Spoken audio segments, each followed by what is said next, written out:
গাজার যুদ্ধবিরতির জন্য আন্তর্জাতিক শান্তি সম্মেলনে যোগ দিচ্ছেন মার্কিন প্রেসিডেন্ট ডোনাল্ড ট্রাম্প সহ ২০টিরও বেশি দেশের নেতারা।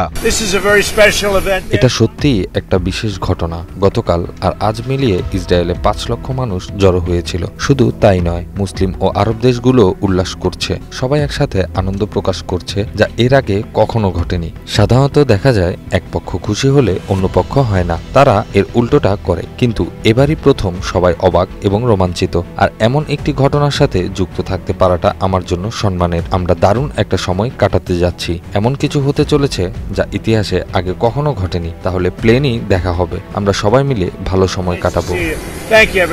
মিশরের পর্যটন শহর শার্ম আল শেখে ১৩ অক্টোবর সোমবার এক ঐতিহাসিক আন্তর্জাতিক শান্তি সম্মেলন অনুষ্ঠিত হতে যাচ্ছে। প্রায় ২ বছর ধরে চলা ফিলিস্তিনের গাজা অঞ্চলের বিধ্বংসী যুদ্ধের একটি শান্তিপূর্ণ সমাধান খুঁজে বের করাই এই সম্মেলনের মূল উদ্দেশ্য।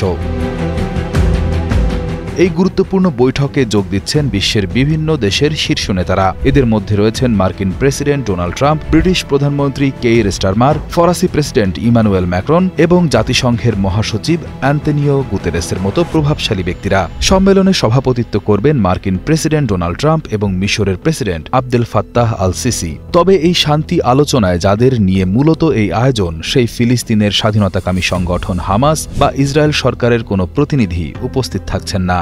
এই সম্মেলনের আগেই যুদ্ধবিরতির কিছু শর্ত বাস্তবায়নের প্রক্রিয়া শুরু হয়েছে। এর সবচেয়ে গুরুত্বপূর্ণ অংশ হল বন্দি বিনিময়।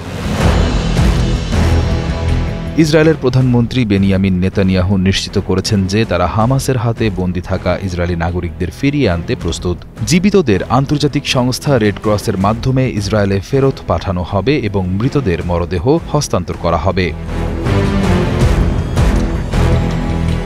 গত ২ বছরের যুদ্ধে গাজার পরিস্থিতি ভয়াবহ আকার ধারণ করেছে। গাজার স্বাস্থ্য মন্ত্রণালয়ের হিসাব অনুযায়ী এই যুদ্ধে ৬৭,০০০-এরও বেশি ফিলিস্তিনি নিহত হয়েছেন। জাতিসংঘের তথ্য বলছে গাজার প্রায় ৯২% বাড়িঘর হয় ক্ষতিগ্রস্ত, না হয় সম্পূর্ণ ধ্বংস হয়ে গেছে। এর ফলে প্রায় ১৫ লাখ মানুষ ঘরছাড়া হয়ে পড়েছে, যাদের জন্য এখনই প্রায় ৩ লাখ তাঁবু বা অস্থায়ী আশ্রয়ের প্রয়োজন। এই বিশাল মানবিক সংকট মোকাবেলা করাও এই শান্তি আলোচনার একটি বড় চ্যালেঞ্জ।